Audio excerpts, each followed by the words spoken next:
She took the $500 in crisp bills, slipped it into her apron pocket, then looked the black man in seat 1A dead in the eye and said, "You don't belong here."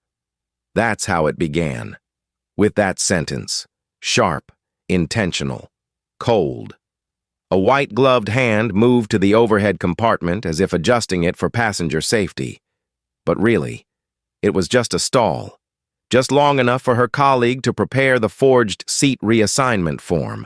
Just long enough for them to get ready to humiliate the one man who, in just 10 minutes, would end their entire careers. They didn't know, not yet, that the passenger they were trying to eject from first class wasn't just any man in a tailored Navy suit. He was Marcus Grant, the CEO, the owner of the very airline they worked for, and the moment of reckoning was already rolling down the runway. Before we jump into this unbelievable story of power, injustice, and corporate karma 3,000 feet in the sky, take a moment. Hit that subscribe button. Tap like if you believe in standing up to bias, and tell us in the comments, what would you have done if you witnessed this on your flight? Now, let's board Apex Airlines Flight AX-101, Seattle to Johannesburg, where 10 minutes changed everything. The time was 10 a.m. Pacific, June 15th. The cabin was cool, scent of citrus and leather-wrapped luxury in the air, and Marcus Grant, 42, dignified, composed, dressed in a custom Navy Tom Ford suit, stepped into first class. He carried no entourage, no flash, just quiet confidence and a duffel bag with the Apex Airlines logo. His airline. His company. He was heading to Johannesburg for a charity mission, something he'd been planning for months. But before his seatbelt clicked, before the cabin door sealed, the spiral had already begun. Sarah Coleman. 38, blonde bob perfectly coiffed, gave him a once-over that wasn't just visual, it was judgmental. Then came the words, "Sir, you're going to need to move. This seat's been reassigned." Calmly. Marcus produced his boarding pass. Seat 1A. She didn't even look at it. "You're not listed," she insisted. "There must be a mistake.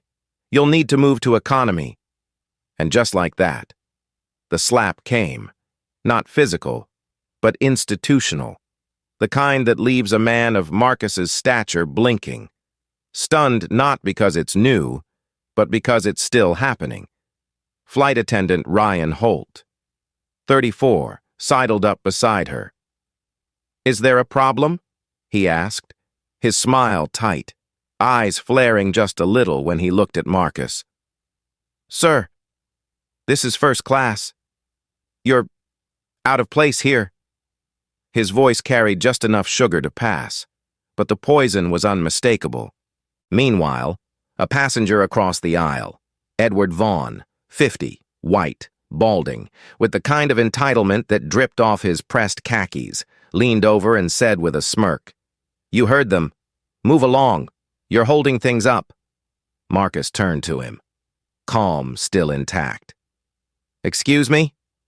Edward raised his eyebrows. "I gave her $500 to get this seat. She said it was mine. Don't make a scene. All right?" Ryan didn't flinch. Sarah didn't deny it. Instead, she glanced at the cabin curtain as if waiting for it to close, as if the galley could swallow this whole moment in quiet.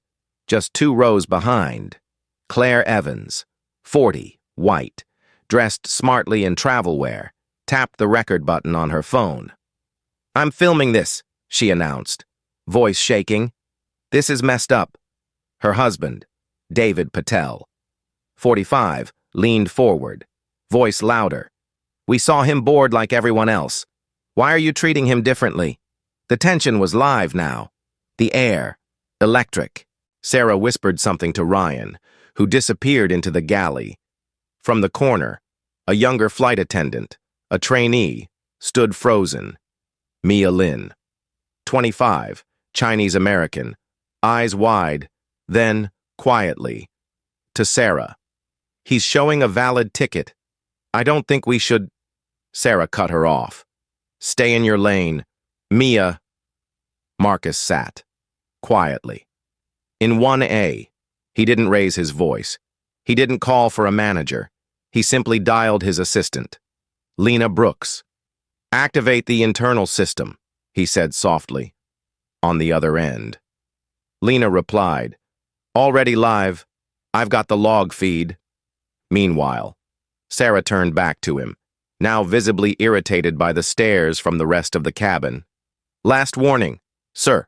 Move to economy now, or we will be forced to call security before takeoff." And then, Edward added, loud enough for the cabin to hear, "Face it, economy's your place." Claire gasped. Did he just say that? David was already standing, arm raised as if ready to intervene. Mia looked like she was about to cry, and in that moment, something shifted. Marcus didn't move. He stared at Sarah, then at Ryan, who had returned now with a folded printout. Ryan waved it in the air. "We've got a reassignment here. Seat 1A was switched to Mr. Vaughn." He smirked, but his fingers trembled. Marcus raised an eyebrow. "Let me see that." Ryan stepped back. "Internal policy. You'll see the captain shortly." What Ryan didn't realize, what Sarah was about to learn, was that the forgery wouldn't just fail, it would be the smoking gun. Claire stood. "I'm sorry, but this is not okay. I've seen enough discrimination to recognize it when it's happening." David followed. "This is a violation of rights. You're attacking him for being a black man in a suit. It's obvious." Murmurs ran through the cabin. Some heads ducked. Others looked toward the curtain, afraid, unsure, and yet a few began to nod. One elderly woman muttered, "This again?" Another man stood quietly, arms crossed, in support. Back in the galley, David had caught just enough to hear Ryan whisper to Sarah, "We'll say he was aggressive. It's our word against his. Who are they gonna believe?" David returned to his seat, face pale, fists clenched. He mouthed to Claire, "I heard them. They're lying." And Mia? She clicked the record button on her phone's voice memo app, slipped it into her pocket, and stepped forward. "Marcus," she said, softly, "I believe you, and I have proof." He gave her a nod of quiet thanks. No ego, no grandstanding, just steady breath. Inside Marcus's mind. Though, the scene had already happened once before. He was 23 again, checking into a luxury hotel in New York. The front desk clerk had glanced at his ID and said, "We don't have anything for you." "Sir, are you sure you're in the right place?" Same tone, same judgment. That moment had driven him through business school, through deals, through the founding of Apex. He hadn't forgotten it. And now, history tried to repeat itself. But this time, he owned the building. This time, he controlled the altitude. The cabin crew didn't know. The passengers didn't know. But in the next 10 minutes, Marcus Grant would change their lives. Not with threats, not with shouting, but with a quiet fury that, once unleashed, would ripple across corporate aviation like a storm front.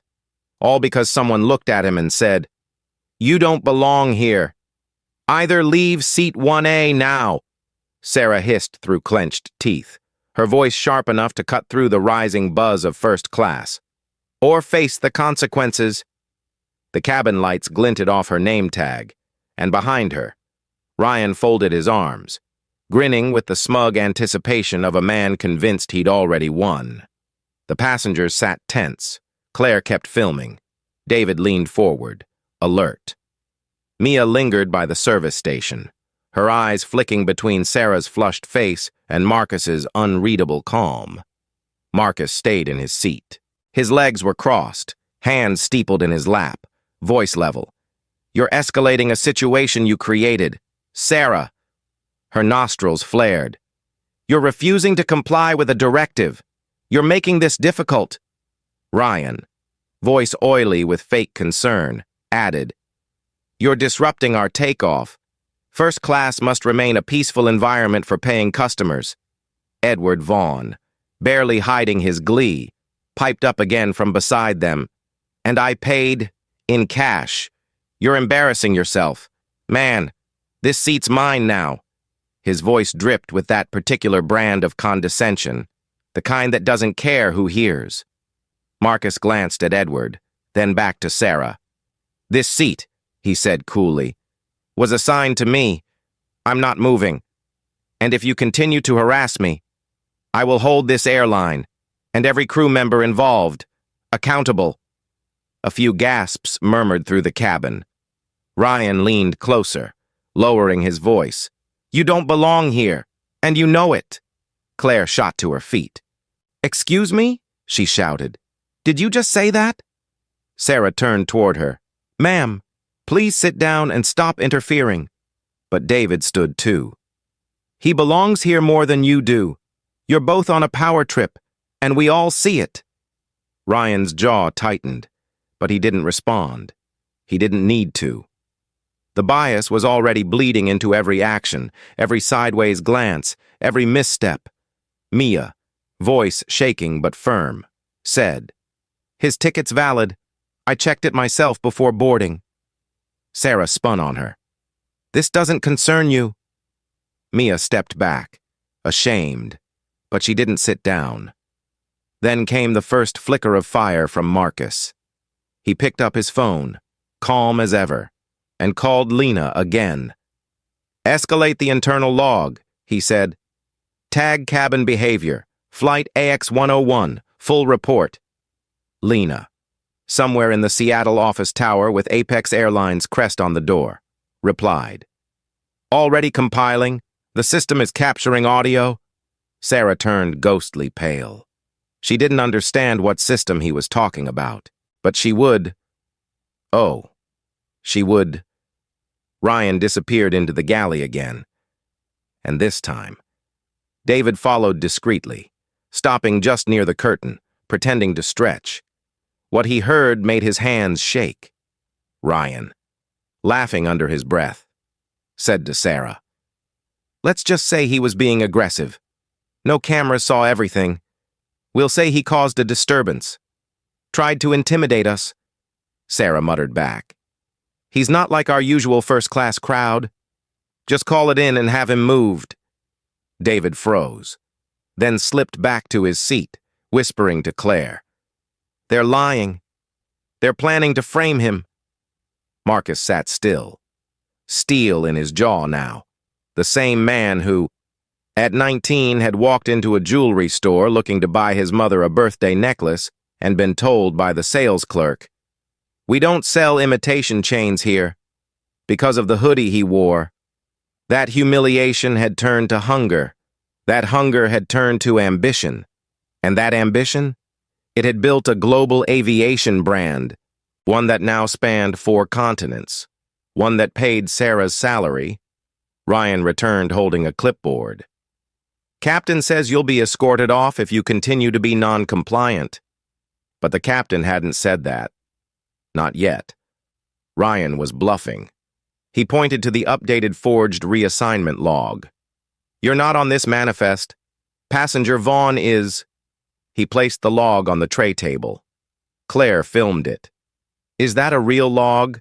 She asked, narrowing her eyes. Because I know forgery when I see it, David added. You really want to explain this to the FAA later? Sarah ignored them both. Sir, she snapped at Marcus. Last warning. Marcus smiled faintly, a blade wrapped in silk. You've already made your mistake. Sarah, every moment from here is just evidence. Mia stepped forward again, this time bolder. This isn't right, she said, loudly enough for nearby passengers to hear. There were prior complaints about Sarah's conduct. I know because I reviewed them during training. Management never followed up. Sarah's face flushed. That's slander. Mia didn't flinch.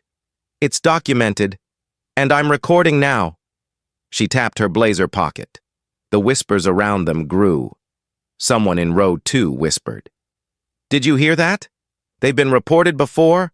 A woman in row 3 muttered. It's always the same pattern. Marcus looked to Mia. Thank you, he said. And that moment, just 3 words, gave Mia the courage she needed. Edward, meanwhile, leaned back in his seat, arms folded behind his head like he owned the aircraft. This is a circus. You people make everything about race. The cabin went dead silent. Claire turned the camera straight on him. Did you just say that? She said. You bribed a flight attendant and now you're calling us the problem? Edward shrugged. I paid. He's in my seat. What more do you want? David raised his voice. Justice. That single word landed like a spark in dry brush. Passengers began murmuring louder. A man in the back shouted, Let him stay! Someone else clapped. The cabin wasn't just watching now, they were choosing sides. Sarah turned back to Marcus, face tight. You're making a scene, she snapped. Marcus shook his head. No, Sarah, you made the scene. I'm just sitting in the seat I paid for. His voice was low, but every word carried. And let me be clear, if you put your hands on me, or call security, or falsify one more document, I will shut this entire operation down from my phone before we reach 1,000 feet. Ryan laughed nervously. Who do you think you are? Marcus leaned forward. You'll find out soon. And at that moment, you could feel it. The cabin turning, not just the passengers, but the atmosphere itself. People shifting, eyes narrowing, truths sinking in. Sarah suddenly seemed smaller, Ryan less confident, and Mia, standing there, young, unranked, but brave, was becoming something greater. What would you say to Sarah's bias right now? Imagine watching this unfold beside you. Would you speak up? Would you stand? Like David? Film? Like Claire? Or record? Like Mia? Drop your answers below. Let your voice be part of this moment, because silence is no longer an option. The intercom cracked to life with an icy chime, and Sarah's voice rang across the cabin like a courtroom gavel. Attention passengers, we are experiencing a delay due to a non-compliant guest in seat 1A who is refusing to move to their reassigned seat in economy. Gasps scattered across the plush first-class cabin like dropped glass. Marcus looked up, jaw tight, not from surprise, but from the quiet. Boiling restraint of a man who'd been insulted so many times in his life that he'd mastered the art of freezing his fury behind his eyes. This is outrageous, Claire Evans shouted, standing up, her phone still recording. He didn't refuse anything. You're lying. Sarah ignored her, adjusting her scarf as if this were just another routine flight and not the unraveling of her career. Ryan stepped forward from the galley again, this time not smiling. Security will meet us at the gate if he doesn't comply. Last chance.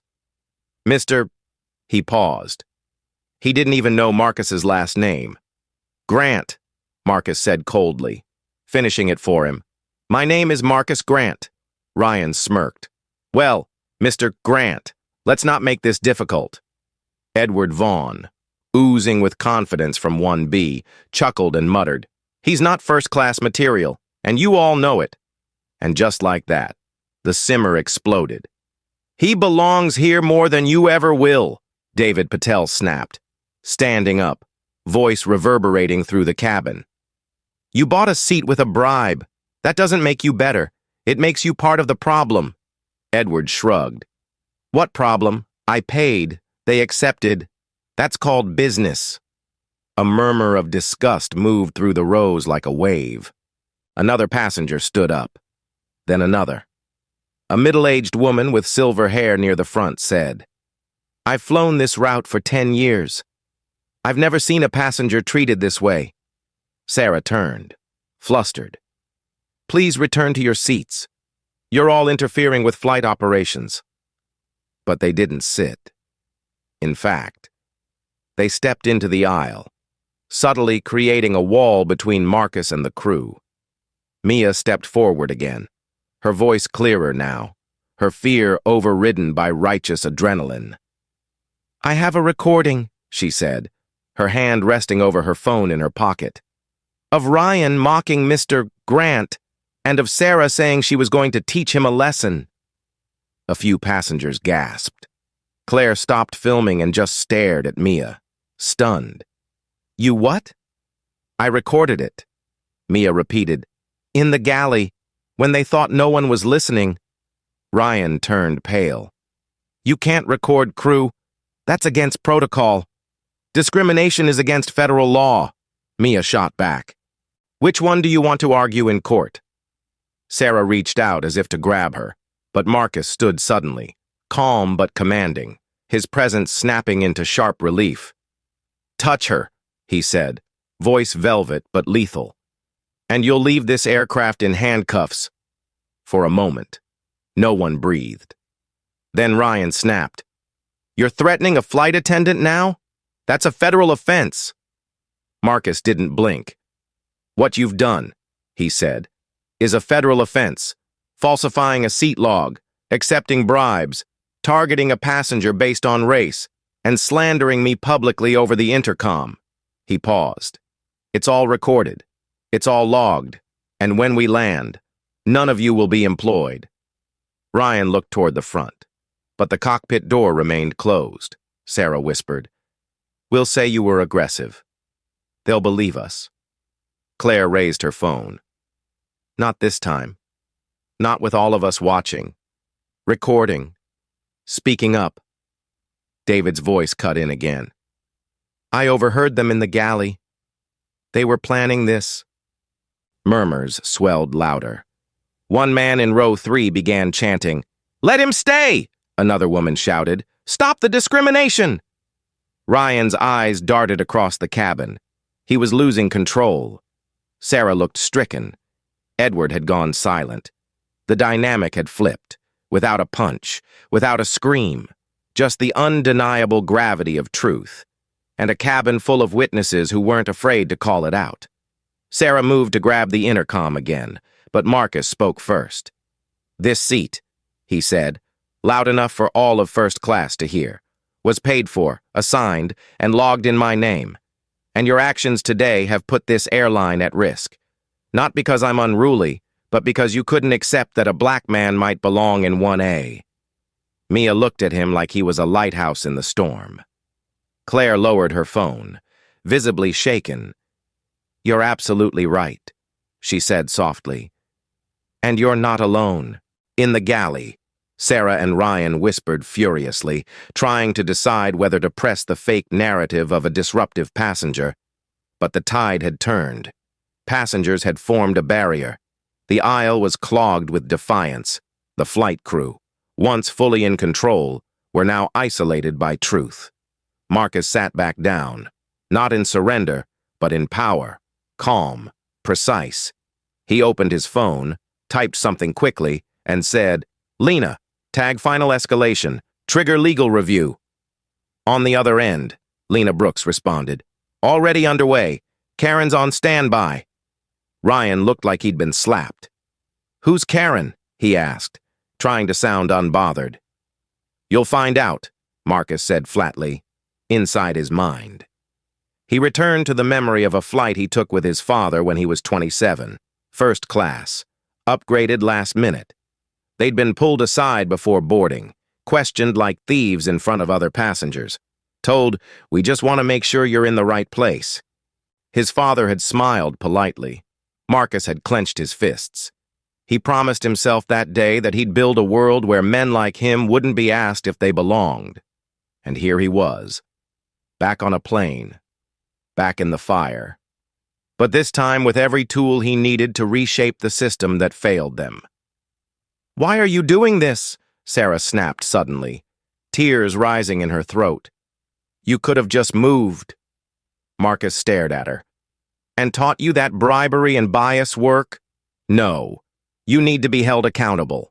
For everyone who's been silenced, for every tired mother pulled from a priority seat, for every teenager humiliated over a dress code, for every black, brown, or different-looking traveler who was told they were in the wrong place. The silence that followed wasn't empty. It was full of realization, full of reckoning. Claire raised her voice. "I think you owe him an apology," David added. "Start with that, then resign." The wall of passengers didn't budge. First class had turned into a courtroom, and the verdict was clear. Mia pulled her phone fully out now, screen lit, recording clearly. "I'll submit this to corporate," she said. "They need to see what happened here." Marcus glanced at her, gratitude in his eyes. "Thank you." "Mia?" She nodded. "We've had enough of this." How would you react right now? If you were on this plane, witnessing a man stand his ground not with rage, but with facts, witnesses, and grace? Would you raise your voice? Would you block the aisle with your body to defend justice? Would you film, speak up, document the truth? Drop your answer below, and never underestimate the power of standing beside someone in the right seat. It happened fast. Too fast for Sarah to control. 1 second. She was reaching out to grab Marcus by the arm. And the next. David Patel stepped into the aisle, hand raised, blocking her with a voice that thundered louder than the engines. "Don't you touch him!" She froze, startled by the force in his words. The rest of the cabin shifted like a wave. Claire moved closer. Mia stood between Marcus and Ryan, and a man from row 3 physically stepped into the narrow corridor, saying, "No one lays a hand on that man." Ryan's voice cracked with desperation as he lunged forward, grabbing Marcus by the wrist. "You're coming with me to economy." But Marcus didn't move. He didn't flinch. He simply turned and said, "Let go." And that's when the cabin erupted. A woman near the back screamed, "Stop him!" And a chorus of voices rose at once, overlapping, undeniable. "That's assault! Call the captain! We're not letting this happen!"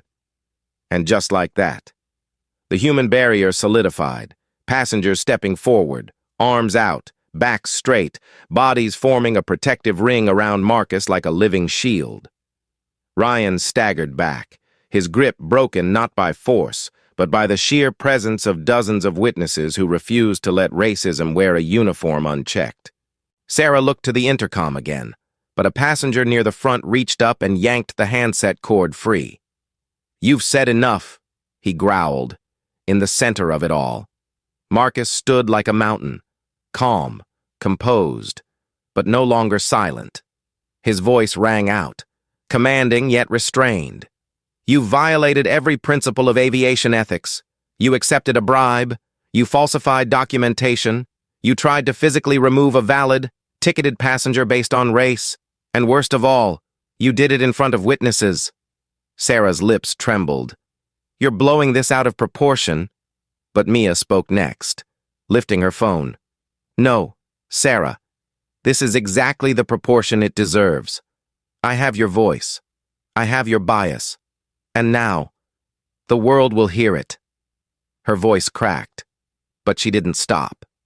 Behind her, David shouted, "You lied, you schemed, and now you're caught."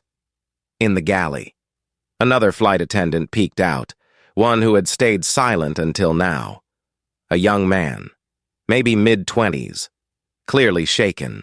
"I didn't know," he stammered. "I just saw Sarah switch the clipboard. I thought it was a mistake." "It wasn't," Marcus said. "It was a setup." And with that, he raised his phone again and pressed redial.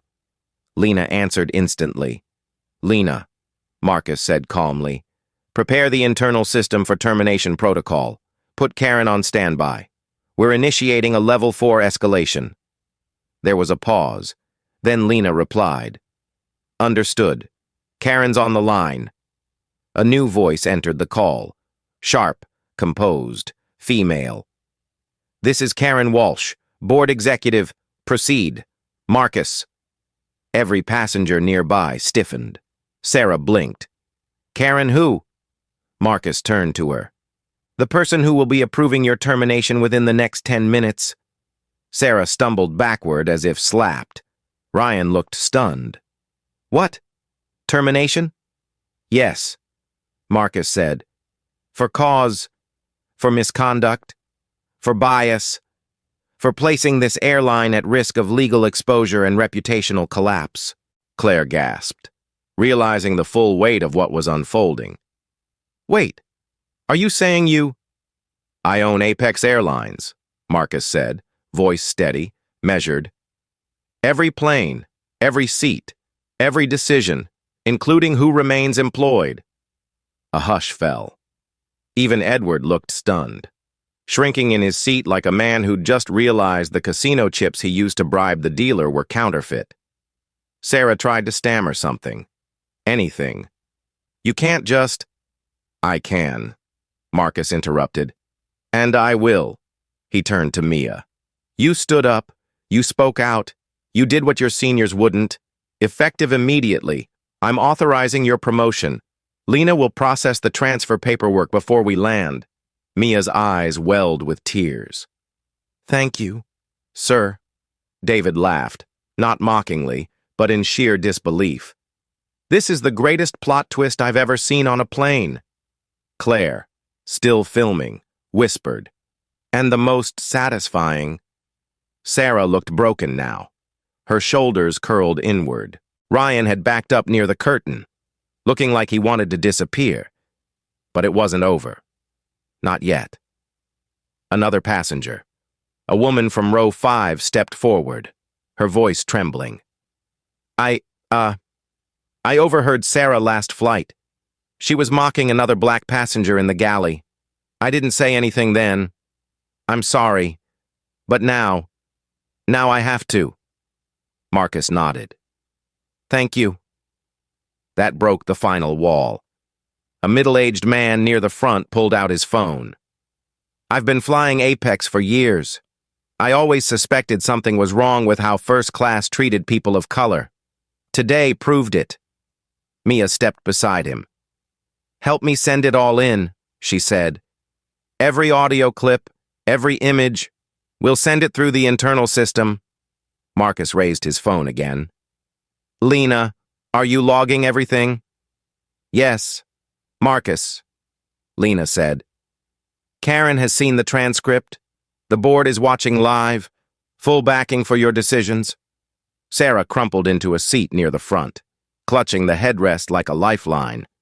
It wasn't supposed to be like this, she whispered. He wasn't supposed to be. What? Marcus asked, stepping closer. Rich? Powerful? Your boss? He paused, letting that sink in.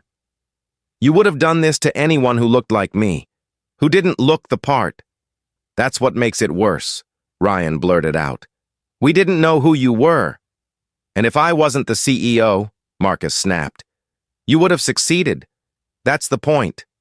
David stepped beside Marcus, offering a firm hand on his shoulder. We've got your back, not because you're the CEO, but because you're right. Claire nodded, adding, we need to speak out more. For every Marcus who doesn't own the plane. The passengers murmured in agreement. It wasn't just about this flight anymore. It was about every slight, every indignity, every time someone had been made to feel smaller in a space they had every right to be in. The human barrier stood strong. The crew's authority had crumbled. And the man they tried to eject sat calmly in the seat he had rightfully claimed, with dignity, with fire, and with backup. Mia turned to Marcus once more. What happens now? She asked. Now? Marcus said, taking a breath, eyes scanning the cabin that had turned courtroom, battleground, and sanctuary all in one. Now we bring consequences, and after that, we build something better. Marcus stood still for a moment, surrounded by silence, an almost holy stillness in the cabin, thick with breath held, eyes wide, disbelief rising like pressure in the fuselage. And then, with the quiet authority of a man who had waited his whole life for a moment like this, he turned to the passengers and crew and said, My name is Marcus Grant. I am the founder, CEO, and sole owner of Apex Airlines. The gasp that followed wasn't theatrical. It was visceral, real, pulled from the chest of nearly every person within earshot. Sarah went pale, lips parting but no sound coming out. Ryan blinked rapidly, looking at Marcus like he'd seen a ghost.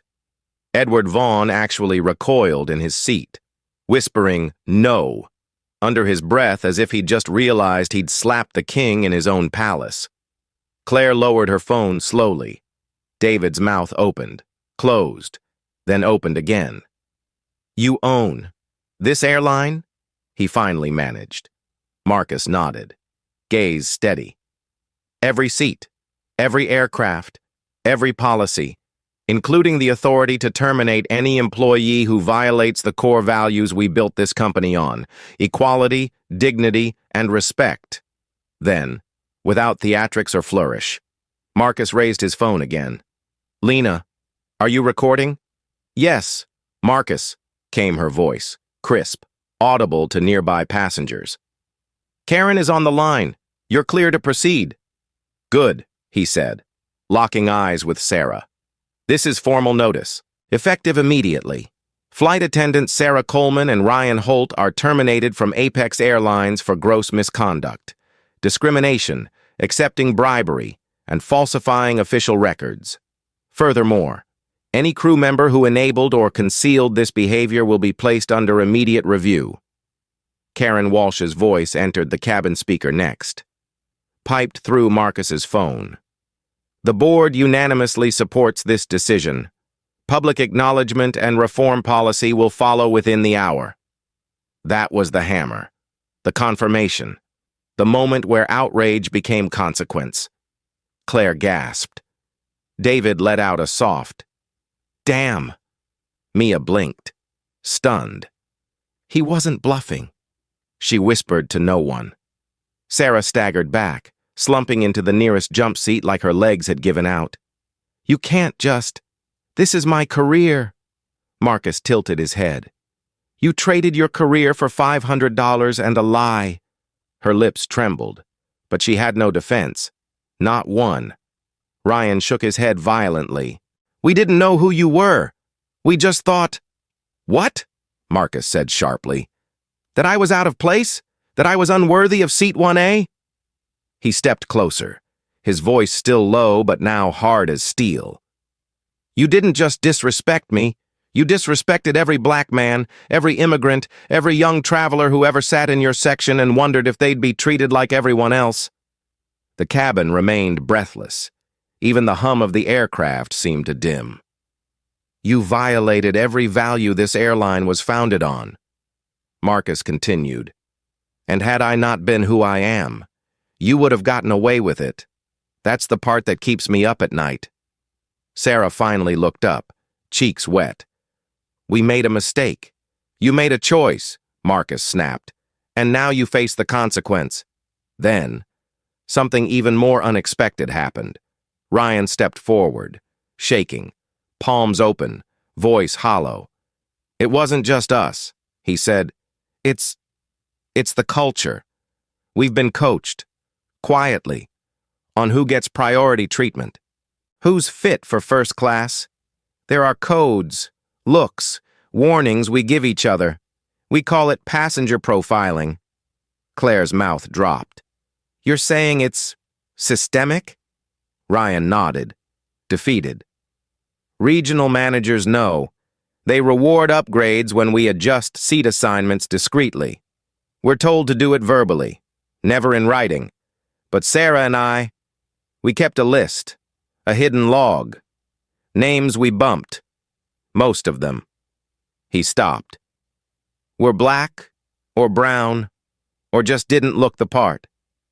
It landed like a thunderclap. Claire's hands trembled. David sat down, stunned. Mia whispered, "Oh my God." Marcus nodded slowly, breathing deep, steady. "Thank you," he said, not as praise, but as acknowledgement of the weight of truth finally exposed. That log, that confession, it's enough to trigger a full audit across Apex. He turned toward his phone. Lena, already syncing with legal, she said. Internal audit team notified. Karen is authorizing emergency compliance reform. Karen's voice came back through the phone. This seals it. Marcus, implement the terminations. Initiate public apology. You have the board's full support. And Mia? She blinked, startled. Yes? You'll be our liaison for the internal reform rollout. If you accept... Mia's voice caught in her throat. I do... Marcus nodded once, then turned to face the entire cabin. To every passenger who witnessed this, thank you for speaking up, for forming that human wall, for refusing to look away. You reminded me why this airline exists, not just to move people, but to uplift them. Claire put a hand to her chest. David wiped his eyes discreetly. The woman in row 5 whispered, It's like watching the world tilt back into place.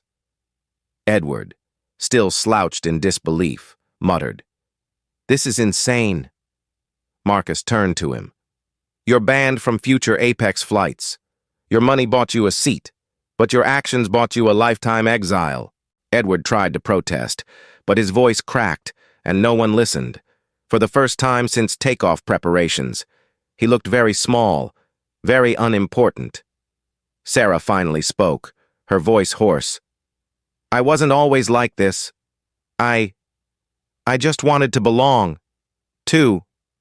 Marcus looked at her, not unkindly, but with no room left for leniency. You had a choice, he repeated, and so did I. I choose to fix what you tried to break. With that, he sat back down in 1A, looked out the window into the bright blue sky, and exhaled. 10 minutes had passed. Just 10 minutes since he'd stepped onto that plane. But in that time, lives had been changed, truths revealed, and an empire's values tested and upheld. The cabin had quieted to a surreal stillness, not from fear, but from reverence, as if everyone on board understood they were witnessing not just an uncomfortable confrontation, but a reckoning. Marcus stood once more, motioning Mia to stand beside him. This aircraft, he began, will not take off until we close this chapter the right way. He turned toward the cockpit, his voice clear. Captain Foster, please join us in first class. Moments later, the cockpit door opened, and Captain Alan Foster, 55, tall and composed, stepped out in full uniform. His expression was tight, unreadable, until his eyes met Marcus's. Recognition flashed, respect followed. Ladies and gentlemen, he said without needing a microphone, it is my honor to formally acknowledge that Mr. Marcus Grant, seated in 1A, is not only a passenger on this flight, but the owner and CEO of Apex Airlines. A ripple moved through the cabin again. Marcus nodded, then stepped forward and addressed the crew directly. Sarah Coleman, Ryan Holt, and Ethan Price. He motioned toward the young crew member who had remained silently complicit. This is your final call. You are officially terminated from Apex Airlines for misconduct, bias, and failure to uphold passenger safety and equality. Your access to all internal systems is revoked as of this moment. Your names will be listed on a do not rehire register. Sarah winced as if the words were a slap. Ryan said nothing, just stared at the floor. Ethan looked shocked. But I didn't do anything. Exactly, Marcus replied. You watched and said nothing. He turned toward Mia. You, on the other hand, spoke. You stood up. You documented injustice when it wasn't safe to do so. Effective immediately. You are promoted to Associate Supervisor of In-Flight Operations. You will report directly to Karen Walsh as part of our internal reform initiative. Passengers clapped. Real applause, not the polite, forced kind, but sincere, raw. Mia's hands went to her face. Thank you, she whispered, eyes shining. Captain Foster nodded solemnly. "We're honored to have you aboard, Ms. Lynn." Marcus turned again, this time addressing everyone. "An official public apology from Apex Airlines is being transmitted to national outlets now. It reads, 'We deeply regret the incident that occurred on Flight AX-101 involving Mr. Marcus Grant. This event exposed failures in our internal culture and individual conduct. We extend our apology to all passengers affected, and especially to Mr. Grant, whose treatment did not reflect the values of our airline. Immediate actions are being taken to ensure accountability, retraining, and reform." Lena's voice echoed from Marcus's phone. "Apology has been sent. Major outlets are amplifying it. Feedback is already pouring in." Karen Walsh's voice followed. "And Marcus, the board is greenlighting a new bias reporting portal, launching within 48 hours. Mia will be featured as a founding voice." A woman in row 2 clapped again, rising to her feet. "About time someone in power did something real." Marcus inclined his head slightly. "We're not perfect, but we will be better." Then the silence broke. Again, but this time not from applause, or intercoms, or accusations. From Sarah, slouched in the jump seat, voice barely a whisper. "We covered it up," she said. The room fell silent again. "There were others," she continued. "Past flights. We forged logs. We adjusted seating assignments based on appearances. We even swapped boarding times to avoid paperwork. The system allowed it. No one stopped us. We were never caught.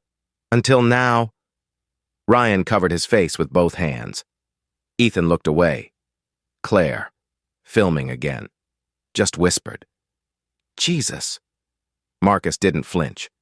"Why?" he asked. Not accusatory, but like a surgeon probing for the last shard. "Because we were told to keep first class looking a certain way," Sarah said. "We were told, make the cabin look premium." That was code for what we did, and we got away with it. Until you. She looked up at him then, eyes red, face hollow. "You weren't supposed to be the owner." Marcus took a breath, deep and controlled. "And if I hadn't been, you'd be in economy, maybe off the flight," she said. "No one would have believed you." The cabin murmured. One man whispered. "She admitted it," another woman said. "That could have been me. Or my son." Marcus turned to Karen's voice on the line. "You heard that?" "We all did," Karen replied. "The reform plan just doubled in scope. Consider this your turning point." Mia stepped forward now, stronger than before. "Let's stop hiding the problem behind policy," she said. "Let's admit what this really was. Bias, quiet, polite, uniformed, but still bias." Marcus nodded. "Well said." Then, loud enough for the entire cabin to hear, he declared, "This is no longer just a firing. This is the start of a systemic cleanse, and it begins right now." The cabin had transformed. Once a stage for humiliation, it now sat cloaked in quiet reflection, like the moments after a powerful storm, air still charged, but clear. Sarah, Ryan, and Ethan had been escorted off the aircraft by ground staff after it taxied back to the gate. No applause, no anger, just silence, the kind that follows accountability. Marcus remained seated in 1A, no longer needing to assert his place. It was understood. Across from him, Mia Lynn scribbled notes into a provided Apex incident logbook. Now promoted and acting with the weight of responsibility that most wouldn't envy, but she carried like armor. Claire, David, and the other passengers returned to their seats. But they weren't the same people who boarded that morning. They had seen truth up close, ugly, institutional, and exposed, and they had chosen to speak against it. As the flight resumed boarding with a replacement crew, Captain Foster returned to the intercom and read a message approved by Marcus and Karen Walsh. We thank you for your patience during a necessary delay. Today, Apex Airlines reaffirms our commitment to equity, transparency, and safety, not just in the sky, but in every part of our journey. And with that, the plane rolled down the runway and lifted into the sky, not just toward Johannesburg, but toward something more just. News of the incident had already gone viral, not because passengers posted to social media, but because someone in corporate, likely someone close to Lena or Karen, leaked the internal apology. And when news outlets discovered that the man thrown out of his seat was the CEO of the airline he built from the ground up, the story caught fire. Headlines read, "CEO kicked out of first class on his own airline, fires entire crew mid-flight." But behind the clickbait was something deeper, a mirror held up to an industry long overdue for change. Apex Airlines initiated an internal audit, uncovering dozens of ignored complaints, some dating back 5 years. Marcus's reform swept swiftly, training restructured, crew evaluation tools rewritten, anonymous reporting made accessible in multiple languages, and a new division of passenger advocacy launched with Mia as its youngest ever director. That wasn't a PR move. It was a promise, and for many, it was personal. 3 months later, Marcus sat in the same seat, 1A, on a different flight. A young black boy, maybe 10, peeked around the curtain on his way to use the restroom. "Are you the guy from the video?" he asked shyly. Marcus smiled. "I am." The boy's father appeared, nervous. "I'm so sorry. He's just curious." "It's okay," Marcus interrupted, kneeling to eye level. "Curiosity built this airline." He reached into his briefcase and handed the boy a custom pin, Apex's new logo, now redesigned with a multicolored wingtip symbolizing unity. "You can sit here one day too." The boy beamed. As they walked back to their seats, the father turned and whispered, "Thank you for making it safer for us." Back in his seat, Marcus opened a letter that had been mailed to Apex headquarters 2 weeks earlier, addressed only to the man in seat 1A. It was written in pen on lined notebook paper. It read, "Dear Mr. Grant, I was on Flight X-101. I didn't speak up, but I watched everything. I froze. I've been frozen in moments like that before, but watching you stay calm, seeing people rise, hearing Mia speak, something in me thawed. Since that day, I reported a manager who discriminated against my coworker. I got her the raise she deserved, and I told my daughter that standing by quietly isn't strength. Speaking up is. Thank you for teaching me that." Marcus held the letter in his hand long after he finished reading it. It felt heavier than it should, as if truth weighed more when written by a trembling pen. And then came the final twist. During a routine compliance audit, a former regional manager came forward, anonymously at first, then publicly. He admitted that Sarah and Ryan's behavior had been protected by middle management. "We were told to let it slide," he said in a signed affidavit. "We were complicit. There were quarterly memos, coded language, unwritten policies. First class had a look, and anyone outside that was called a disruption risk. It wasn't written down, but we all knew." That admission rocked the industry. Airlines across the country began issuing their own reforms, and Apex Airlines was invited to brief the Senate Transportation Committee on bias in commercial aviation. As the months passed, Marcus didn't chase headlines. He funded programs to recruit underrepresented cabin crew, established a scholarship in Mia Lin's name, and implemented a zero-tolerance policy against discrimination backed by federal review. Ryan, in a private apology months later, sent a handwritten note. "I was wrong. I saw the world through fear, not truth. I'm sorry. I'm working to become someone better." It wasn't publicized. Marcus never mentioned it. But he kept the letter, folded, tucked in the same drawer as the one from the anonymous passenger. Proof that people can change. Not always. But sometimes, and sometimes, is enough.